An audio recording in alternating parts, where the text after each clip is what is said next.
Hi guys, welcome back to channel. And in this video I will talk about my CAD का experience in 2025. So I think अक्टूबर के महीने में एक दोस्त से बात हो रहा था and it was just a random like I not decided to give a CAD till I filled up my form. तो अचानक से बात होते होते he was appearing for CAD. So मैंने भी सोचा कि चलो भर देते हैं, क्या होगा, कोलकाता में सेंटर डाल देंगे. So कोलकाता में सेंटर डाला, फॉर्म फिल कर दिया और एक महीने का टाइम था प्रिपरेशन करने का. तो I started preparing from November. Okay, November start and I did it for around 25 days and करीब करीब 12-15 मॉक मैंने दिया होगा, 10 प्रीवियस ईयर का और 4-5 इधर उधर का. एंड आई वॉज एक्सपेक्टिंग कि मतलब एग्ज़ाम में आज कि क्वांट मेरा अच्छा जाएगा, मैथ्स अच्छा जाएगा, क्योंकि ऐसा ट्रेंड भी था. Used to score like highest in maths, तो वैसा लग भी रहा था. बट पता नहीं, I was expecting too much from maths और व्हाट. ऐसा लग रहा था कि मैथ 4 के ही आ जाएंगे.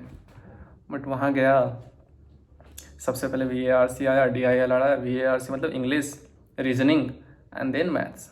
मैथ्स लास्ट में 40 मिनट के लिए आया. तो आई वॉज प्रिपेयर्ड कि 8 क्वेश्चन करना है, सेलेक्ट करके करना है. दिक्कत ये हुआ कि I was not very comfortable selecting the question.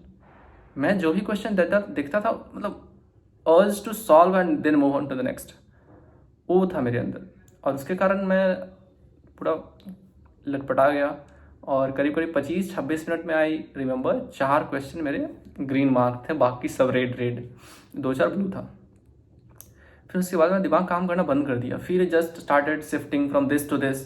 2 minute के लिए क्वेश्चन ट्राई किया, अरे नहीं हुआ. फिर इस पर मूव किया. फिर तो भाई जो उसको क्या बोलते हैं, उस माहौल को कैसे मैं बताऊं कि समझ में नहीं आ रहा है कि क्वेश्चन कौन सा अटेम्प्ट करना है. लास्ट के 5 मिनट बचा हुआ है. If you try and focus on one question, chances are you will be able to crack that. मतलब क्रैक क्या करना, लॉन्ग सॉल्व करना है. क्रैक तो सब कर लेगा, टाइम मिलेगा तो मतलब सॉल्व करना था. बट मैं जंप करता रह गया भाई पूरे एग्जाम पेपर में. अगर मुझे लगता है, अगर टाइम आए कि एवरेज टाइम मैंने कितना स्पेंड किया होगा हर एक क्वेश्चन पे, ऑन एन एवरेज मुझे लगता है हर एक क्वेश्चन में मैंने दे दिया है 1-1.5 minute. And this is very bad. You can't do that. You need to know how to select and how to skip the question. And I didn't do it well and therefore I think maths तो बहुत बेकार गया.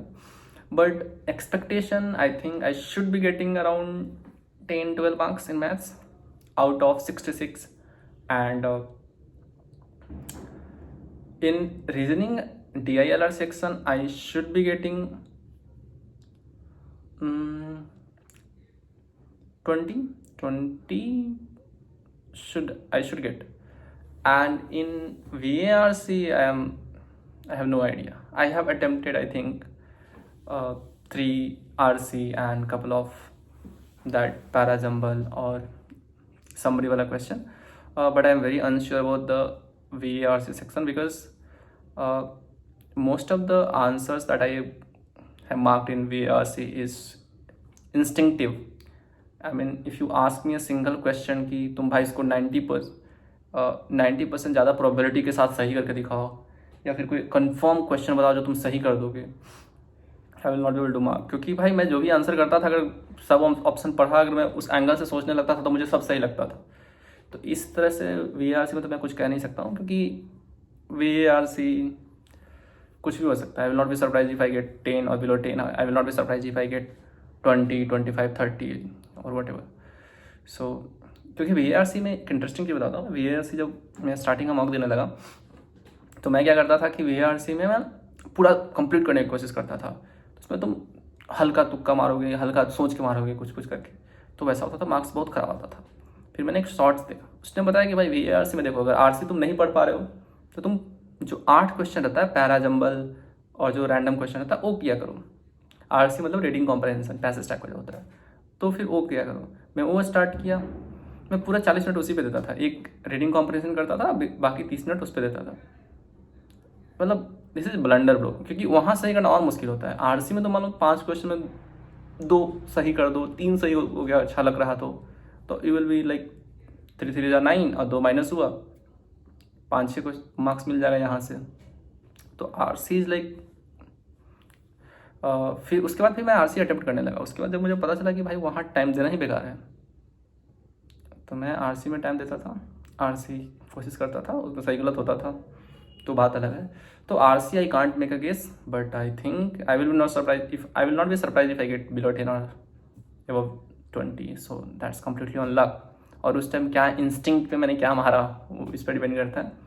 सो that's it about my CAT preparation and that's it about my CAT examination.